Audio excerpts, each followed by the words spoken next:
ओम विष्णुपदाय कृष्णपृष्ठाय भूतले श्रीमती भक्ति स्वामी नमस्ते सारस्वती देवे गौरवाणी प्रचारिणे निर्विशेष शून्यवादी हस्तक्षेप। आज আমরা শ্রীমদ্ ভাগবতের তৃতীয় স্কন্ধের ৩১ নম্বর অধ্যায়ের ৪২ নম্বর শ্লোক থেকে শ্রবণ করব। তমাত্মনো বিজানীয়াৎ প্রত্যপত্য গৃহাত্মকম দৈবকোষাদিতং মৃত্যুং মৃগয়কায়নং যথা ভগবানের মায়া ভগবানের আত্মনো আত্মনং স্বয়ং বিজানীয়াৎ বিজানীয়াৎ উচিত জানা উচিত অতি অতি আমি স্বামী অপত্য সন্তান সন্তান গৃহ গৃহ গৃহ আত্মকম আত্মকম সমন্বিত দৈব দৈব ভগবানের অধ্যক্ষতায় ভগবানের অধ্যক্ষতায় প্রসাদিতম প্রসাদিতম প্রেরিত প্রেরিত মৃত্যু মৃত্যুম মৃত্যু মৃগয় হৃদয় ব্যাধে গায়নম গায়ন সঙ্গীত যথা যথা যেমন শ্রীল প্রভুপাদকৃত অনুবাদ এবং তাৎপর্য। জয় শ্রীল প্রভুপাদ কি। জয়।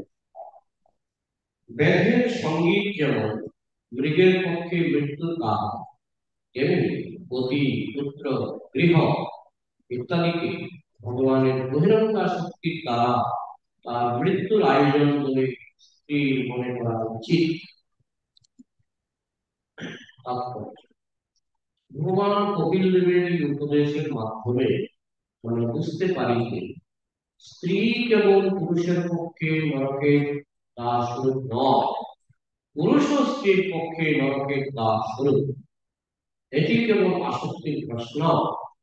স্ত্রীর প্রতি পুরুষ আসক্ত হয় তার সেবা, সৌন্দর্য এবং অন্যান্য গুণের জন্য, তেমনি পুরুষের প্রতি স্ত্রী আসক্ত হয় কারণ সে তাকে সুন্দর বাসস্থান, অলঙ্কার, বসন এবং সন্তান সম্পত্তি প্রদান করে। এটি কেবল পরস্পরের প্রতি আসক্তির প্রশ্ন।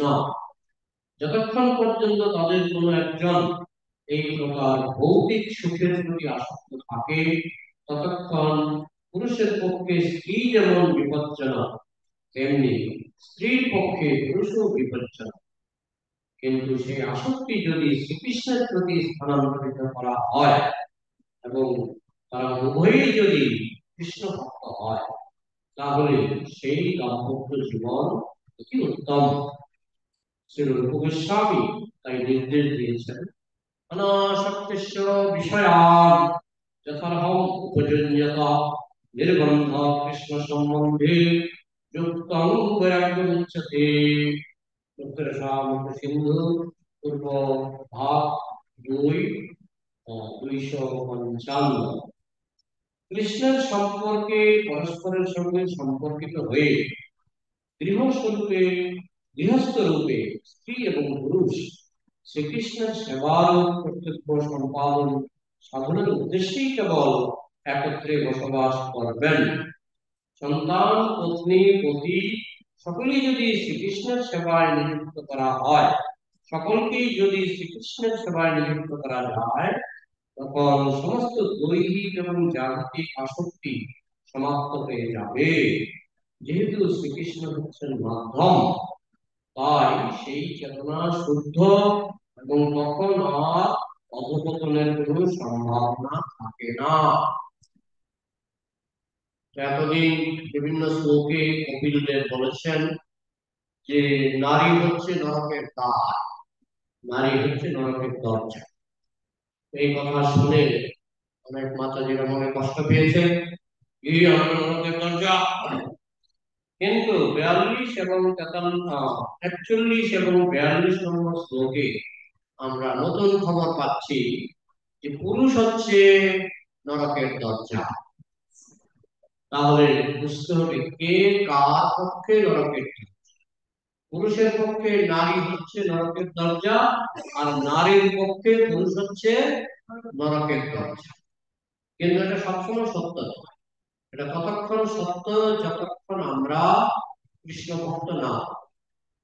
কেউ যদি কৃষ্ণ ভক্ত হয়ে যায়, অর্থাৎ একজন বৈষ্ণব পুরুষ এবং একজন বৈষ্ণবী নারী, কেউ কারো পক্ষে নরকের দরজা তো নয়, দুজনেই দুজনের পক্ষে গোলকের দরজা। যখন নারী পুরুষ যখন কৃষ্ণ ভক্ত হয়ে যায়, তখন দুজনেই দুজনের পক্ষে গোলকের দরজা। কিন্তু যদি কৃষ্ণ ভক্ত না হয়, উকিলদেরকে বলছেন পুরুষ হচ্ছে নরকের দরজা, নারী হচ্ছে নরকের দরজা, রাগ করবার কোনো কারণ নেই। প্রভুপাদ বলছেন নারীও ভালো পুরুষও ভালো, কিন্তু দুজনে যখন উচ্ছৃঙ্খল হয়ে যায়, তখন দুজনেই খারাপ। দুজনেই খারাপ। পেট্রোলও ভালো আগুনও ভালো, পেট্রোলও ভালো আগুনও, আগুন দিয়ে রান্না হবে ভালো, পেট্রোল দিয়ে গাড়ি চলবে ভালো। কিন্তু দুটি যদি একসঙ্গে হয়ে যায়, পেট্রোলের ট্যাঙ্কে যদি আগুন লাগিয়ে দেন, তাহলে কি ভালো না খারাপ? খারাপ। একই জিনিস ভালো হতে পারে, খারাপ হতে পারে, একই জিনিস। কারেন্ট ভালো, কারেন্টে ফ্যান চলছে, এসি চলছে, ফ্রিজ চলছে, হিটার চলছে, কত কিছু চলছে কারেন্ট। আবার সেই কারেন্টে হাত দিলে আপনি মারা যাবেন। তাহলে একই কারেন্ট কখনো ভালো কখনো খারাপ।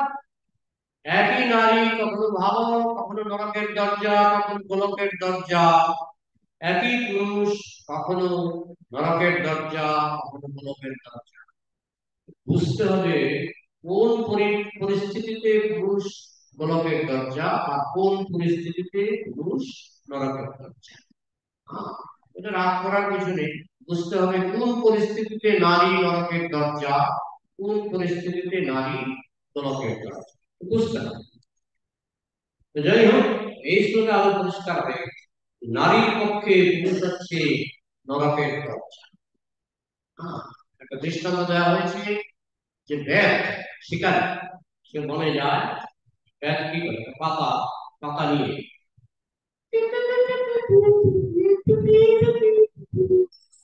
পাতার বাঁশি এখানে বাজায় কেউ, হ্যাঁ পাতা দিয়ে, পাতা দিয়ে খুব সুন্দর বাঁশি বাজানো যায়।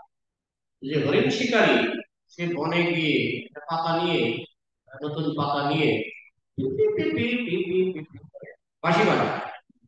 হরিণ আমার গান শুনতে ভালোবাসে, বাঁশি শুনতে ভালোবাসে, এটা তার জন্মগত স্বভাব। যখনই সে দেখে সুন্দর বাঁশির আওয়াজ, তখন সে আস্তে আস্তে এগিয়ে আসে। এগিয়ে এসে সে দেখে যে একটা একটা মানুষ সে দেখতে পায়, বা অনেক সময় দেখেও না, অনেক সময় দেখে একটা মানুষ বাঁশি বাজাচ্ছে। ভয় পায়, ভয় পেয়ে সে আর যায় না। সে একটু দূরে দাঁড়িয়ে, এই বেদের থেকে সামান্য দূরে দাঁড়িয়ে সে চোখ বন্ধ করে বাঁশির আওয়াজ, চোখ বন্ধ করে বাঁশির আওয়াজ শোনে। আর বেদ তো বাঁশি বাজানো তার নজর হরিণের দিকে। সে দেখে ওই যে হরিণ বাঁশি শুনছে, আর চোখ বন্ধ করে বাঁশি শুনছে।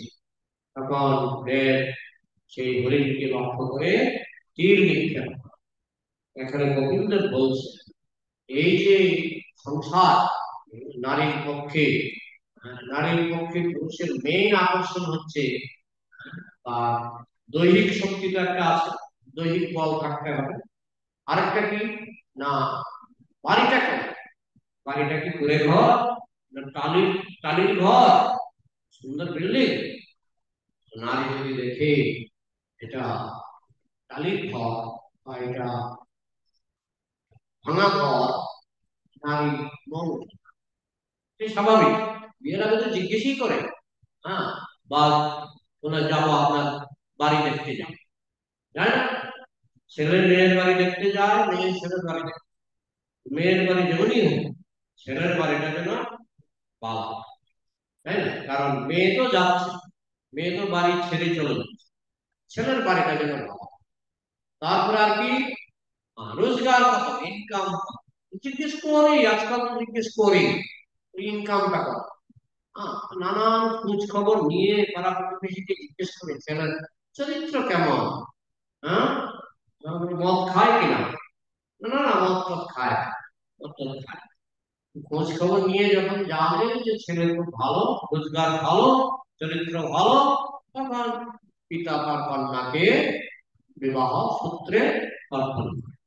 কিন্তু এটাকে বলা হচ্ছে যে ঠিক আছে, তুমি গেলে, এসব দেখে গেলে, তারপরে কৃষ্ণ ভজনা ছেড়ে দিলে, কৃষ্ণ ভজনা ছেড়ে এই সন্তান সন্ততি নিয়ে, আরে সন্তান সন্ততি নিয়ে তো পশু পাখি বাস করে, পশু পাখিও, হ্যাঁ যেমন ক্যাঙ্গারু বলে একটা প্রাণী আছে, ক্যাঙ্গারু, একজন পেটের মধ্যে একটা ইয়ে থাকে, থলি, থলি, ভগবানের কি অপার মহিমা, একটা থলি, বা মা যখন এগিয়ে আসে বাচ্চাটাও কে শিখিয়ে দিয়েছে, বাচ্চাকে ভগবান শিখিয়ে দিয়েছে যে থলির ভিতরে ঢুকে, থলির ভিতরে ঢুকে যা, বাচ্চা নিজে নিজেই থলির ভিতরে ঢুকে যায়। হ্যাঁ, এই যে বাচ্চাকে আদর করছে, হ্যাঁ থলির ভিতরে নিয়ে ঘোরাফেরা করছে, মানুষের মধ্যেও হয়তো, মানুষরা আজকাল কি বলে, এক ধরনের গাড়ি বেরিয়েছে, খেলা গাড়ি, বাচ্চাকে, মায়ের খুব দেখা, খেলা গাড়ির মধ্যে বাচ্চাকে বসিয়ে ফেলবে। যাই হোক, মানুষ একভাবে বাচ্চার যত্ন নেয়, ক্যাঙ্গারু একভাবে বাচ্চার যত্ন নেয়, তো এটা তো পশু পাখির মধ্যেও আছে। তাহলে মানুষের মধ্যে বাড়তি জিনিসটা, মানুষের মধ্যে বাড়তি জিনিসটা হচ্ছে যে মানুষের সঙ্গে ভগবানের সম্বন্ধ স্থাপিত হয়, মানুষের সঙ্গে কৃষ্ণের সম্বন্ধ স্থাপিত হয়, যেটা পশু পাখির মধ্যে হয়। এবং মানুষও যদি এরকম সন্তান সন্ততি নিয়ে পশু পাখির মতোই থাকে, পশু পাখির মতোই ভোগ বিলাস করে, তাহলে তো পশুর সঙ্গে মানুষের কোনো পার্থক্য রইল না। হ্যাঁ, বলতে পারেন যে ভালো খাবার দাবার মানুষ খায়, আরে কত কুকুর আছে অনেক মানুষের থেকে ভালো খায়। হ্যাঁ, বিদেশে আমার পুরুষ ছিলেন, আমেরিকার প্রেসিডেন্ট, আর তিনি যখন ভারতে বেড়াতে এসেছিলেন, মানে ভারতে এসেছিলেন, তখন তিনি 60খানা কুকুর নিয়ে এসেছিলেন, 60খানা কুকুর। এবং আমি পত্রিকায় পড়ছিলাম, এরা প্রত্যেকেই গ্যাজেটেড অফিসার, কুকুরগুলি প্রত্যেকেই গ্যাজেটেড অফিসার, প্রত্যেকের বেতন আছে, এবং প্রত্যেকের জন্য কর্মচারী আছে, কর্মচারী আবার মানুষ, কুকুরের কর্মচারী মানুষ, মানুষগুলি 60খানা কুকুরের যত্ন নেয়। আর কি করে না, ওরা যখন ভারতে এসেছিল, তখন ভারতের প্রধানমন্ত্রী ওদের জন্য একটা আলাদা হোটেল, প্রত্যেক কুকুরের জন্য একটা করে রুম, প্রত্যেক কুকুরের জন্য একটা করে রুম, প্রত্যেক কুকুরের জন্য কর্মচারী, AC room, air condition room. তাহলে অনেক মানুষ এরকম সুবিধা পায় না, অনেক মানুষ এরকম সুবিধা পায়।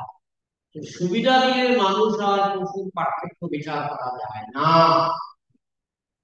মানুষ আর পশুর পার্থক্য হচ্ছে, পশু ভগবানকে বোঝে না, পশুর সঙ্গে কৃষ্ণের কোনো সম্বন্ধ নাই, মানুষের সঙ্গে কৃষ্ণের সম্বন্ধ থাকা উচিত।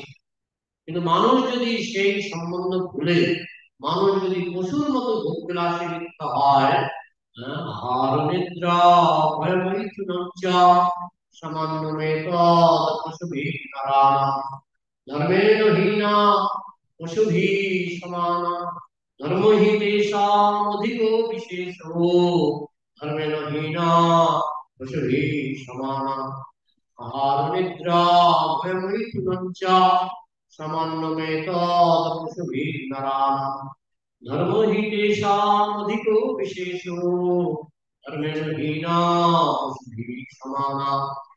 আহার নিদ্রা ভয় মৈথুন, খাও, খাও, ভালো ভালো খাও, পশুও খায় মানুষও খায়, অনেক সময় মানুষ ভালো খায়, অনেক সময় পশু মানুষের থেকে ভালো খায়। হ্যাঁ, বিদেশের কুকুরগুলি, এক একটা কুকুর কোটিপতির বাড়িতে থাকে, এরা এদের জন্য আলাদা খাট, সেই খাট অনেক মানুষ, যারা কোটিপতি নয়, তাদের পক্ষে হয়তো একটা কম দামের খাট, কিন্তু একটা কুকুরের জন্য ফার্স্ট ক্লাস খাট। আহার নিদ্রা ভয় মৈথুন, খাওয়া দাওয়া মানুষের থেকে অনেক সময় কুকুর ভালো খায়, নিদ্রা, মানুষের থেকে কুকুর ভালো ঘুমায় অনেক সময়। আর নিদ্রা, ভয়, ভয় মানে আত্মরক্ষা। মানুষ আত্মরক্ষা করে বন্দুক দিয়ে, পিস্তল দিয়ে, তাও অনেকে থাকে না। হ্যাঁ, অনেকে হাত দিয়ে আত্মরক্ষা করে, অনেকে লাঠি দিয়ে আত্মরক্ষা করে। আর কুকুর আত্মরক্ষা করে কি দিয়ে? নখ দিয়ে, নখ দিয়ে, দাঁত দিয়ে। হ্যাঁ, এদের আত্মরক্ষার বিধান ভগবান দিয়ে দিয়েছেন। তাহলে আহার নিদ্রা ভয়, মৈথুন, কুকুরও সন্তান উৎপাদন করে, মানুষও সন্তান উৎপাদন করে। এইসব যে চিন্তা করলে মানুষের সঙ্গে কুকুরের বিন্দু মাত্র পার্থক্য, এক বিন্দু পার্থক্য নেই। বলে না না, আমরা কুকুরের থেকে ভালো খাই। আরে অনেক কুকুর আছে আপনার থেকে ভালো খায়। না না, আমরা কুকুরের থেকে ভালো ঘুমাই। অনেক কুকুর আছে আপনার থেকে ভালো ঘুমায়। ওইসব দিয়ে বিচার হবে না যে আপনি কুকুরের থেকে উন্নত। বিচারটা কি দিয়ে হবে? মানুষ কৃষ্ণ ভক্ত হতে পারে, ভগবানের সঙ্গে মানুষ সম্বন্ধ স্থাপন করে ভগবানের আইন মেনে জীবনযাপন করতে পারে। পশু পাখি সেটা পারে না। আর মানুষ যদি উৎপাদন করে একটা বাচ্চা, একটা শুকর কয়টা বাচ্চা উৎপাদন করে? একবারই 1 ডজন বাচ্চা উৎপাদন করে শুকর। তো বাচ্চা উৎপাদন তো আপনি শুকরের সঙ্গে পাচ্ছেন না। হ্যাঁ, মৈথুন, মিলন, দৈহিক মিলন, যৌন মিলন। একটা শুকর মা বোন বিচার করে না, বুঝেছ? শুকর, মানুষ তো শুকরের মতো পারে না। যাই হোক, এই যে পশু পাখির সঙ্গে যে মানুষের পার্থক্য, সেটা হচ্ছে ধর্মেণ হীনা পশুবিক সমানা ধর্মই তেষাং অধিক বিশেষ। মানুষের বাড়তি পাওনা হচ্ছে ধর্ম। সে কৃষ্ণকে জানে, কৃষ্ণকে বুঝে, বুঝতে পারে, বুঝতে পারা উচিত। মানুষের বাড়তি পাওনা হচ্ছে সে ধর্মকে পালন করে, যেটা কুকুর বেড়াল পালন। ধর্মেণ হীনা পশুবিক সমান। ধর্ম যদি সে পালন করতে না পারে, তাহলে সে পশুর সমান অথবা পশুর থেকে জঘন্য হয়ে যেতে পারে। মানুষ যদি ধর্ম পালন না করে, তাহলে সে পশুর সমান হয়ে যেতে পারে, অথবা পশুর থেকেও জঘন্য, পশুর থেকেও ভয়ঙ্কর হয়ে যেতে পারে। হ্যাঁ, পশু তো আপনার একটা কুকুর আক্রমণ করলে তার দাঁত দিয়ে নখ দিয়ে আক্রমণ করে। মানুষ যদি পশু হয়ে যায়, সে একান্ত মা ফেলে দেবে, একটা দেশ সরকার করবে। হ্যাঁ, যেমন বিন লাদেন, হ্যাঁ, সেও আক্রমণ করতো। সেও আক্রমণ করতো অস্ত্র শস্ত্র নিয়ে। আর একটা কুকুর আক্রমণ করে দাঁত দিয়ে, নখ দিয়ে। মানুষ তো আরো ভয়ঙ্কর হতে পারে।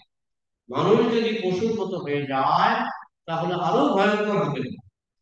যাই হোক, আমাদের বিশেষ সুবিধা হচ্ছে এই যে মানুষ ইচ্ছা করলে ভক্তি জীবন, কৃষ্ণ ভাবনাময় জীবন যাপন করতে পারে। এটাই মানুষের বাড়তি সুবিধা। যে সুবিধা পাওয়ার জন্য মানুষকে কোটি বছর অপেক্ষা করতে হয়, মানে আত্মাকে কোটি বছর অপেক্ষা করতে হয়। 80 লক্ষ জনি ভ্রমণ করার পর আমরা এই সুবর্ণ সুযোগ মনুষ্য জন্মে পাই, কোটি কোটি বছর অপেক্ষা করার পর। তাই এই সুবর্ণ সুযোগ পেয়ে যদি আমরা আবার পশুর মতো জীবন যাপন করি,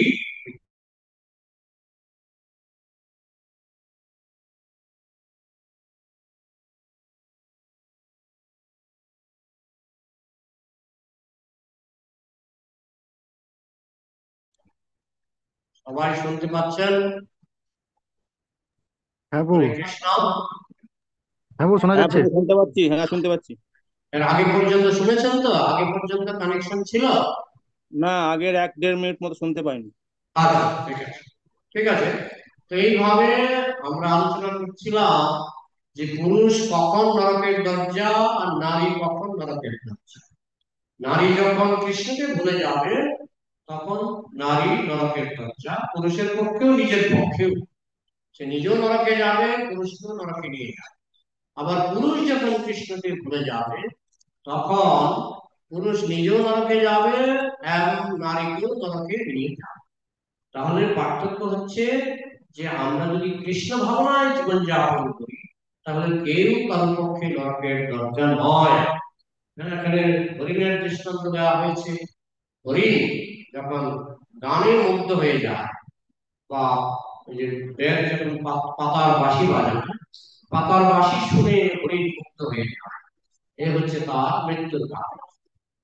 আমাদের যে পাঁচখানা ইন্দ্রিয়, চক্ষু, কর্ণ, নাসিকা, জিহ্বা, ত্বক, পাঁচটা ইন্দ্রিয়ের জন্য পাঁচটা প্রাণী মারা যায়। যেমন চক্ষুর জন্য কে মারা যায়? চক্ষুর জন্য কে মারা যায়? পোকা। পোকা পোকা পোকা কি করে? ওই রাস্তায় লাইট জ্বলে না, আমাদের এখানে যে একটা বড় লাইট আছে, লক্ষ্য করলে দেখবেন, এখন গরমের দিন লক্ষ্য করলে দেখবেন, আমার মনে হয় এই লাইটের কারণে এখানে পোকা হয়। পোকা হয়। কারণ পোকাগুলি সব লাইটের কাছে চলে যায় এবং লাইটের কাছে গিয়ে মারা যায় সারা রাত্র মনে করে কি সুন্দর লাইট, কি সুন্দর লাইট রে বাবা, চল চল লাইটকে আলিঙ্গন করি, লাইটকে আলিঙ্গন করি। সে লাইটের দিকে ধাবিত হয় সারা রাত্র কুস্তি করে, সে লাইটের মধ্যে ধাক্কা খেতে খেতে তার মুখ ভোতা হয়ে যায়, তখন সে শ্বাসকষ্ট হয়ে সে মারা যায়। দেখবেন লাইটের নিচে আপনি সকালে যাবেন, দেখবেন লক্ষ পোকা মরে পড়ে আছে, তাই না? তাহলে পোকা কেন মারা যায়? তার চোখ লাইটের দিকে আকৃষ্ট হয়, চোখের কারণে পোকা মারা যায়, চোখের কারণে। আর যদি চোখ না থাকতো, সে যদি অন্ধ থাকতো, তাহলে সে লাইটের কাছে যেত না আর সে মারাও যেত না। কিন্তু যেহেতু তার চোখ আছে, সেই চোখ হচ্ছে তার মৃত্যুর কারণ। তাহলে চক্ষু। কর্ণ, কর্ণের কারণে কে মারা যায়? হরিণ। এখানে বলা হচ্ছে হরিণ কেন মারা যায়? ওই ব্যাগ যখন পাতা দিয়ে বাঁশি বাজায়, হরিণ তখন ওই বাঁশির আকর্ষণে এগিয়ে যায় এবং পাতার বাঁশি শুনে সে চোখ বন্ধ করে দাঁড়িয়ে থাকে, ব্যাগ তখন তীর নিক্ষেপ। তাহলে চক্ষু পাওয়া গেল, কর্ণ পাওয়া। চক্ষু কর্ণ। নাসিকার জন্য কে মারা যায়? নাসিকার জন্য কে মারা যায়? ভ্রমর। ভ্রমর না, হরিণ তো কানের জন্য। হরিণ বাঁশি শুনে মারা যায়, কানের জন্য। নাসিকার জন্য মারা যায় ভ্রমর। সকালবেলায় যখন পদ্ম ফুল ফোটে বা দুপুর বেলায় যখন পদ্ম ফুলটা ফোটে, পদ্ম ফুলের সুগন্ধে আকৃষ্ট হয়ে ভ্রমর পদ্ম ফুলের উপর গিয়ে বসে, সারাদিন মধু খায়, পদ্ম ফুলের মধু খায়। হ্যাঁ, পদ্ম ফুলে সে কি করে যায় না, গন্ধ পায়। কি সুন্দর গন্ধ, গন্ধ পেয়ে সে যায়। ভ্রমর গন্ধে আকৃষ্ট হয়, সেখানে গিয়ে বসে সারাদিন মধু খায়, মধু খায়। সন্ধ্যাবেলায় পদ্ম ফুলটা বন্ধ হয়ে যায়। সন্ধ্যাবেলায় পদ্ম ফুলটা সূর্য ডুবার সঙ্গে সঙ্গে পদ্ম ফুলটা বন্ধ হয়ে যায়। আর ভ্রমর তখনও মধুর আকর্ষণে সেখানে বসে থাকে। হ্যাঁ, তো যখন বন্ধ হয়ে যায়, সারা রাত তার শ্বাসকষ্ট হয়, সে আর পদ্ম ফুল থেকে বেরোতে পারে না, সে আর পদ্ম ফুল থেকে বেরোতে পারে না। ওই পদ্ম ফুলের ভিতরেই পরের দিন সকালবেলায় আবার সূর্য উঠলে পদ্ম ফুলটা আবার ফোটে। তখন দেখা যায় ভিতরে মরা ভ্রমর, ভ্রমর মরে আছে। তো সে কিসের জন্য মারা গেল? গন্ধ। তাহলে চক্ষু, কর্ণ, নাসিকা। জিহ্বার জন্য কে মারা যায়? মাছ। মাছ বড়শিতে, বড়শিতে একটা খাবার দিয়ে যখন জলে ফেলে দেওয়া হয়, মাছ কিন্তু জলের ভিতরে দেখতে পায়, আরে কি সুন্দর খাবার, একটু খাই কি। যেই সে গিলে খায়, তার গলায় বড়শি আটকে যায়। তাহলে চক্ষু, কর্ণ, নাসিকা, জিহ্বা, ত্বক। ত্বকের জন্য কে মারা যায় জানেন? ত্বকের জন্য মারা যায় হাতি।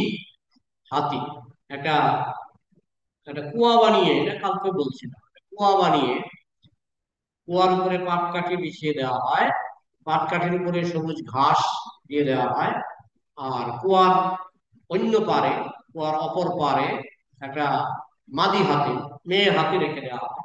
মেয়ে হাতিটা যখন চিৎকার করে, তখন পুরুষ হাতি বনের থেকে দৌড়ে আসে, দৌড়ে এসে সে কুয়ার উপর দিয়ে লাফিয়ে যায়, সে কুয়ার মধ্যে পড়ে যায়। তখন শিকারী এসে তাকে মেরে ফেলে, হাতির মাংস বিক্রি করে। যাই হোক, তাহলে চক্ষু, কর্ণ, নাসিকা, জিহ্বা, ত্বক। ত্বকের কারণে মারা যায় হাতি। এক একটা প্রাণী এক একটা ইন্দ্রিয়ের কারণে মারা যায়। মানুষ মারা যায় কিসের কারণে? পাঁচখানা। মানুষ চোখের কারণে মারা যায়, চক্ষু কর্ণের কারণে মারা যায়, নাসিকার কারণে মারা যায়, চক্ষু কর্ণ নাসিকা জিহ্বার কারণে মারা যায়, ত্বকের কারণে মারা যায়। আর তার মধ্যে আবার বাড়তি উপদ্রব হচ্ছে চঞ্চল মন। চঞ্চল মন ইন্দ্রিয়ের রাজা। মন তাকে বানরের মতো ঘুরে বেড়ায়, মানে ঘুরিয়ে বেড়ায়। তো এই হচ্ছে মানুষের বিপদ। একটা পশু তো একটা ইন্দ্রিয়ের জন্য মারা যায়, মানুষ মারা যায় তার 6টা ইন্দ্রিয়, চক্ষু কর্ণ নাসিকা জিহ্বা ত্বক এবং মন। এই 6টা ইন্দ্রিয়ের জন্য মানুষ মরে। এই জন্যই বলা হচ্ছে, এখানে হরিণের দৃষ্টান্ত শুধু কানের দৃষ্টান্ত দেওয়া হয়েছে, যে কানের আকর্ষণে হরিণ মারা যায়, ঠিক তেমনি মানুষ মারা যায় চক্ষু কর্ণ নাসিকা জিহ্বা ত্বক মন।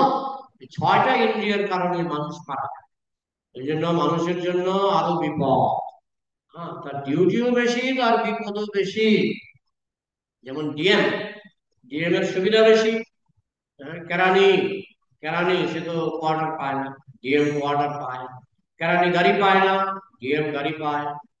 কেরানি সেবক পায় না, সার্ভেন্ট পায় না, কিন্তু ডিএম ডিস্ট্রিক্ট ম্যাজিস্ট্রেট সার্ভেন্ট পায়, সব পায়, তার সেবক সব পায়। তার সুবিধা বেশি, তার ডিউটি বেশি। কেরানির সুবিধা কম, তার ডিউটি কম। ঠিক তেমনি পশুর সুবিধা কম, তার ডিউটি কম। ডিউটি নেই। কুকুর বালির মধ্যে ঘুমিয়ে আছে সারা রাত, তার সুবিধা নেই। ভালো খাটে, ঘুমানোর সুবিধা নেই, তো তার ডিউটি কম, তার ডিউটি নেই, ডিউটি নেই। আর মানুষের সুবিধা বেশি, ডিএম এর মতো তার ডিউটি বেশি। কারণ মানুষ যদি ডিউটি পালন না করে, আমি জানি অনেক এরকম আছে বড় বড় ডিএম মন্ত্রী জেলের ভিতরে, জেলের ভিতরে। কেন? আমার ডিউটি ছিল, তুমি ডিউটি পালন করনি। ঠিক তেমনি মনুষ্য জন্মের ডিউটি হচ্ছে কৃষ্ণ সেবা। মনুষ্য জন্মের ডিউটি হচ্ছে কৃষ্ণ সেবা। আমরা যদি কৃষ্ণ সেবা না করি, তাহলে আমাদেরও জেল মানে নরক। নরকে যেতে হবে, পুনর্জন্ম লাভ করতে হবে, কুকুর বেড়াল হয়ে জন্মগ্রহণ করতে হবে। এই জন্য বলা হচ্ছে, নারীর পক্ষে পুরুষ নরকের দরজা, পুরুষের পক্ষে নারী নরকের দরজা। শুধু একটা রাস্তাই খোলা আছে, একটা রাস্তাই খোলা আছে, যেটাতে ঢুকলে পরে পুরুষও নিরাপদ, নারীও নিরাপদ। সে রাস্তাটা কি? কৃষ্ণ ভক্তি, কৃষ্ণ সেবা। এই হচ্ছে আজকের শ্লোকের তাৎপর্য। তো আরো যদি কিছু প্রশ্ন থাকে আলোচনা করা যায়। আর কিছু প্রশ্ন আছে কি? যারা অনলাইনে আছেন, প্রশ্ন থাকলে।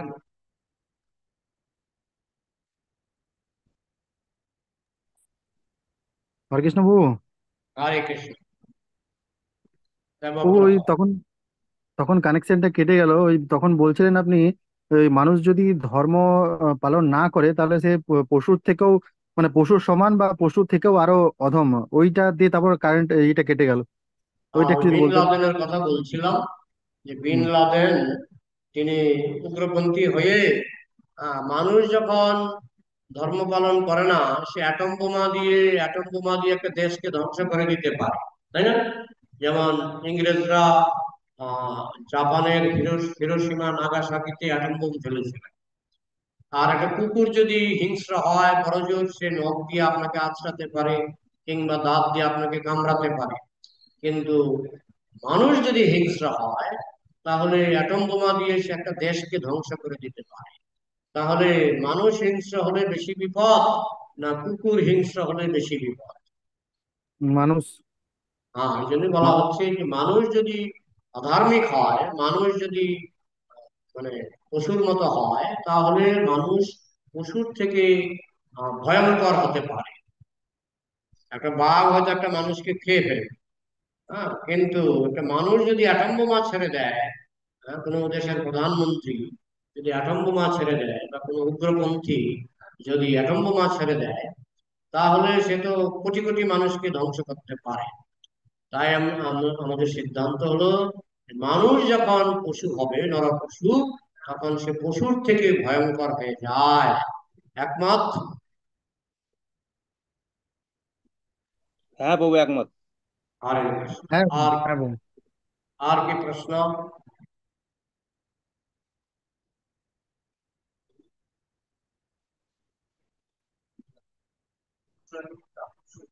হ্যাঁ হ্যাঁ, কিসে দেখা যায় বুঝতে পারছি না। হ্যাঁ হ্যাঁ, কিন্তু ভগবানের মধ্যে সেটা পবিত্র। ভগবানের মধ্যে প্রভুর কথা মন্তব্য হচ্ছে পুরুষ এবং নারীর আকর্ষণ ভগবানের মধ্যেও আছে। হ্যাঁ, যেমন কৃষ্ণ রাধার প্রতি আকৃষ্ট, কৃষ্ণ গোপীদের প্রতি আকৃষ্ট, কিন্তু সেটা হচ্ছে পবিত্র, সেটা পবিত্র। হ্যাঁ, না এটা কাম না, এটা প্রেম, এটা পবিত্র। আমি দৃষ্টান্ত দিয়েছিলাম যে ড্রেনের জল আর বিশুদ্ধ জল। আপনি বাজার থেকে মিনারেল জল, যেমন আমরা বিখ্যাত মিনারেল জল বিসলারি, এক বোতল বিসলারি জল আপনার পক্ষে ভালো না খারাপ? ভালো। আর এক বোতল ড্রেনের জল আপনার পক্ষে ভালো না খারাপ? খারাপ। দুটোই তো জল, কিন্তু একটা ভালো একটা খারাপ। ঠিক তেমনি রাধা কৃষ্ণের প্রেম অতি উত্তম, গোপীদের সঙ্গে কৃষ্ণের প্রেম অতি উত্তম। জন্মাদৃশ্য যত, তার থেকেই সবকিছুর জন্ম। আমাদের মধ্যে যে আকর্ষণ, নারী পুরুষের আকর্ষণ, সেটা কৃষ্ণ থেকে এসেছে। পার্থক্য শুধু কৃষ্ণেরটা হচ্ছে পবিত্র, আমাদেরটা হচ্ছে অপবিত্র। তাও কৃষ্ণ বলেছেন তুমি যদি বিবাহিত হয়ে সন্তান উৎপাদন করো তাহলে সেটা পবিত্র। হ্যাঁ, কিন্তু তুমি যদি উচ্ছৃঙ্খল জীবন যাপন করো তাহলে সেটা অপবিত্র, তাহলে সেটা ড্রেনের জল। যেমন গঙ্গা নদীর জল, আপনি যদি গঙ্গোত্রী যান হিমালয়ে, সেখান থেকে এক বোতল জল নিয়ে আসেন, সেটা মেডিসিন, জানেন? সেটা খেলে অনেক রোগ ভালো হয়ে যায়। আবার একই গঙ্গা নদীর জল যখন আপনি গঙ্গা সাগরের কাছে যাবেন, সেটা লবণের জন্য খাওয়া যায় না, লবণের জন্য খাওয়া যায় না। হ্যাঁ, সেই গঙ্গার জল আপনি খেতেই পারবেন না, হয়তো এক ফোঁটা মুখে দেবেন কিন্তু খেতে পারবেন না। কথাটা বুঝছেন? তো একই গঙ্গার জল গঙ্গোত্রী থেকে আনলে খুব পরিষ্কার, আবার যত নিচে নেমে আসে ঘোলা হয়ে যায়। হ্যাঁ, তো ঠিক সেরকম একই কাম যখন কৃষ্ণের মধ্যে থাকে তখন সেটাকে কাম বলে না, সেটাকে বলে প্রেম। সেটা অতি পবিত্র, সেটা কৃষ্ণের মধ্যে আছে বলেই সেটা মানুষের মধ্যে এসে গেছে, নাহলে এটা মানুষের মধ্যে আসতো না। মানুষের কাম আকাশ থেকে পড়েনি, শূন্য থেকে সৃষ্টি হয়নি, কৃষ্ণ থেকে সৃষ্টি হয়েছে। পার্থক্য শুধু কৃষ্ণের মধ্যে সেটা পবিত্র, মানুষের মধ্যে অপবিত্র। এবার না, আমার তো কাম ভালো লাগে, এটা কৃষ্ণ বলছেন আমার কাছে চলে আসো। তোমার কাম ভালো লাগে, আমার কাছে চলে আসো, আমি তোমাকে কামের যে শ্রেষ্ঠ রূপ, আমি তোমাকে দেবো মিনারেল বিসলারি জল, আর তুমি খাচ্ছ ড্রেনের জল। জল খেতে আমি বাধা দেব না, জল খেতে আমি বাধা দেবো। তুমি নাইট ক্লাবে গিয়ে নাচছো, আসো আমার সঙ্গে রাস নাচ করো। হ্যাঁ, তুমি যা যা করছো সব আমার সঙ্গে করতে পারো, কিন্তু আমার সঙ্গে সেটা হবে পবিত্র। তাতে তোমার ক্লান্তি আসবে না, তাতে তুমি আনন্দ পাবে। আর তুমি যখন জড়জগতে একই কাজ করবে, একই কাজ জড়জগতে করবে, তোমার ক্লান্তি আসবে, তোমার রোগ আসবে, তুমি আনন্দ পাবে। সাময়িক একটা ফুর্তি তোমার পেতে পারো, কিন্তু সেটা তোমাকে তৃপ্তি দেবে না। যদি পূর্ণ তৃপ্তি পেতে চাও তাহলে গোলকে চলে আসে। আর কিছু প্রশ্ন? হুম। এখন আমি যদি বিসলারি জলের ভিতরে একটা টিকটিকি ফেলে দিই তাহলে কেমন হবে? ঠিক তেমনি যখন গোলকে থাকবেন তখন এটা বিসলারি জল হয়ে থাকবে, প্রেম তখন বিসলারি জল হয়ে থাকবে। যখন যেমন আকাশে যতক্ষণ মেঘ থাকে, আকাশে মেঘের মধ্যে ধুলাবালি থাকে, কিন্তু মেঘের জলটা যখন পৃথিবীতে কোনো পায়খানার মধ্যে এসে পড়বে, তখন মেঘের জলটা কি আকাশের মতো শুদ্ধ থাকবে? পায়খানার মতো হয়ে যাবে। ঠিক সেরকম গোলকের প্রেম যখন এই জড়জগতের মায়ার মেঘের ভিতরে ঢুকে যায়, তখন এই গোলকের প্রেমটা তখন নোংরা, কাম হয়ে যায়। কারণ গোলকে থেকে আমরা মনে করি কৃষ্ণ কেন একলা ভোগ করবে, কৃষ্ণ লক্ষ লক্ষ গোপীর সঙ্গে রাস নাচ করছে, আমিও করব। কৃষ্ণ বলেন না, এটা হবে না। তুমি যদি মনে করো কৃষ্ণের মতো করবে, তাহলে তোমার জন্য একটা নকল জগতে যেতে হবে। এই নকল জগৎটা হচ্ছে মায়ার জগৎ। যেমন বাচ্চা বলছে মাকে, মা আমি রান্না করবো, ছোট বাচ্চা। মা বলছে তুই তো আগুনের কাছে গেলে বিপদ, কোন সময় তোর গায়ে আগুন লেগে যাবে। হ্যাঁ, তোকে রান্না করতে হবে না। না আমি রান্না করব। তখন মা বলে দাঁড়া, কালকে আগামীকাল আমি তোর জন্য এই ছোট ছোট সাইজের বাসন কিনে নিয়ে আসবো, ছোট হাতা, ছোট মানে খুন্তি, ছোট হাঁড়ি নিয়ে আসে। তো পরের দিন মা বাজার থেকে নকল হাঁড়ি, নকল খুন্তি, নকল বাসন নিয়ে আসে, যে না এবার তুমি নকল রান্না করো। তখন বাচ্চাটাকে নকল রান্না করে, আসল রান্না কি সে পারবে? পারবে না। আসল আনন্দ কৃষ্ণ ভোগ করতে পারে। হ্যাঁ, আপনি যদি আসল আনন্দ ভোগ করতে চান, কৃষ্ণের প্রসাদ, হ্যাঁ কৃষ্ণ আপনাকেও দেবে, আপনিও গোপী হয়ে কৃষ্ণের সঙ্গে নাচতে পারবেন। হ্যাঁ, যেমন মা রান্না করে বাচ্চাকে খাওয়ালে মাও শান্তি, মানে বাচ্চাও শান্তি পায়, তাই না? কিন্তু বাচ্চা যখন নিজে রান্না করতে চায়, তখন বাচ্চাকে একটা নকল রান্নার ব্যবস্থা মাকে করে দিতে হয়। ঠিক তেমনি কৃষ্ণ, তিনি যখন দেখলেন আমরা কৃষ্ণের মতো করতে চাইছি, তখন কৃষ্ণ বলেন দাঁড়া, তোমার জন্য আমি নকল ওদের ব্যবস্থা করে দিচ্ছি। তাই তিনি এই জগতে সব মায়ার নারী, মায়ার পুরুষ সৃষ্টি করলেন। হ্যাঁ, আসল নারী পুরুষের ভোগ রয়েছে গোলকে। সেখানে গেলে আপনি এমন আনন্দ পাবেন যে সেটাতে আপনার ক্লান্তিও আসবে না, দুর্বলতাও আসবে না, শুধু আনন্দই আনন্দ। তো সেটা যখন আমরা যখন মনে করি না আমরা কৃষ্ণের মতো হয়ে যাব, তখনই কৃষ্ণ আমাদেরকে এই মায়ার জগতে, নকল জগতে পাঠিয়ে দেন। বুঝেছেন? তো কৃষ্ণের মতো হয়ে যাব না, কৃষ্ণের সঙ্গে আনন্দ করবো, সেটা আবার কৃষ্ণ বলেন ঠিক আছে। হ্যাঁ, মা রান্না করবে তুমি খাও, সেটা ঠিক আছে।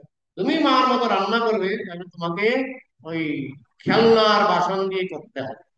ঠিক তেমনি এই জগৎটা হচ্ছে খেলনার জগৎ, এই জগৎটা আসল জগৎ নয়। বুঝা গেল? ওখানে থেকে যদি আমরা আনন্দ পাবো, এটা জীবের স্বাধীনতা। তো এখন কোটিপতির ছেলে, কোটিপতির ছেলে আমেরিকায় কি করে, কোটিপতির ছেলেগুলি বাবাকে ছেড়ে রাস্তায় গিয়ে ঘুমিয়ে থাকে। এখন যদি বলেন তোমার বাবা তো কোটিপতি, তুমি রাস্তায় ঘুমিয়ে আছো, কি বলবো, কি উত্তর? স্বাধীনতা, আমার স্বাধীনতা, আমার ইচ্ছা। তো ইচ্ছার স্বাধীনতায় ভগবান হস্তক্ষেপ করেন না, কারণ তিনি আমাদের সৃষ্টি করেছেন প্রেম বিনিময়ের জন্য। আর প্রেম বিনিময়ের ক্ষেত্রে জবরদস্তি চলে না। তাই ভগবান বলেন ঠিক আছে, আমাকে যদি তোমার পছন্দ না হয়, তুমি যাও মায়ার জগতে। না হলে তো মানে আমরা যন্ত্র হয়ে গেলাম। ভগবান পিস্তল দেখিয়ে আমাকে ভালোবাসো, না হলে পিস্তল দিয়ে গুলি করো। পিস্তল দেখিয়ে প্রেম হয়? তো ভগবান আমাদের ছেড়ে দিয়েছে, যাও যথেচ্ছসী তথা গুরু। তোমাদের যদি মনে হয় যে কৃষ্ণ ভালো নয়, তোমরা যাও মায়ার জগতে গিয়ে দেখে আসো কৃষ্ণ ভালো কিনা। মায়ার জগতে ভোগ করতে করতে সাত ঘাটের জল খাওয়ার পর বহু জন্মের পরে আমাদের মনে হয় না, কৃষ্ণই ভালো ছিল, আমরাই বরং ভুল করেছি। সেই ভুলটা যতদিন আমরা ভালো করে বুঝতে না পারি, ততদিন এই মায়ার জগতে আমাদের সাত ঘাটের জল খেতে হবে। না আর আশা, একবার যদি যদ্গত্তান নিবর্তন্তে ধামও পরম, একবার ফিরে গেলে ভগবানের ধামে, সে বুঝে গেছে আমি ভুল করে আগুনে হাত দিয়েছিলাম, এখন আর আগুনে হাত দেব না। একটা বাচ্চাও আপনি যদি মোমবাতি এগিয়ে দেন, বাচ্চাটা মোমবাতিতে হাত দিয়ে কান্না করে, পরে আবার যদি মোমবাতি এগিয়ে দেন, সে ধরবেই না। তো আমরা যদি একবার গোলকে ফিরে যাই, এই মায়ার আগুনে আর হাত দেব না। কিন্তু যতদিন যতদিন অভিজ্ঞতাটা মুক্ত না হচ্ছে, পেকে না যাচ্ছে, ততদিন আমাদের মায়ার আগুনে হাত দিতে হচ্ছে। বোঝা গেল? হ্যাঁ,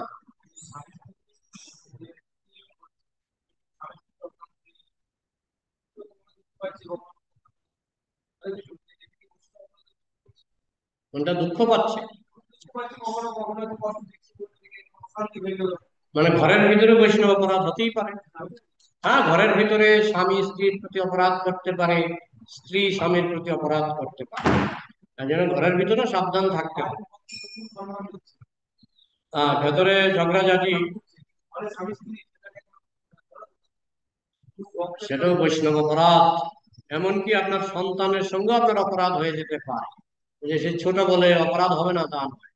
একটা ছোট সন্তান, 3 মাসের 3 বছরের সন্তান, তার প্রতি বাবার অপরাধ হতে পারে। এই জন্য প্রভুপাদের বাবা প্রভুপাদকে যখন শাসন করতেন, বলতেন বাবা আমি তো তোমার বাবা, তাই আমার দায়িত্ব তোমাকে শাসন করা, তুমি কিছু মনে করবে না তো? এই হচ্ছে শাসনের অবস্থা।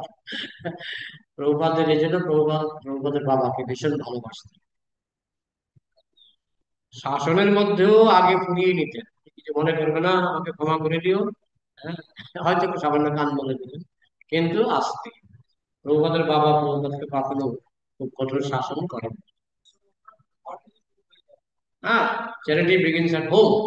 হ্যাঁ, দানও যেমন ঘর থেকে শুরু হয়, অন্যায় অপরাধ ঘর থেকে শুরু হতে পারে। আচ্ছা, অনলাইনে আর কোনো প্রশ্ন আছে? তাহলে রাখবো, রাখছি। জয় শ্রীল প্রভুপাদ কি, গ্রন্থরাজ শ্রীমদ্ ভাগবতম কি, সমবেত বৈষ্ণব বৃন্দ কি। এটা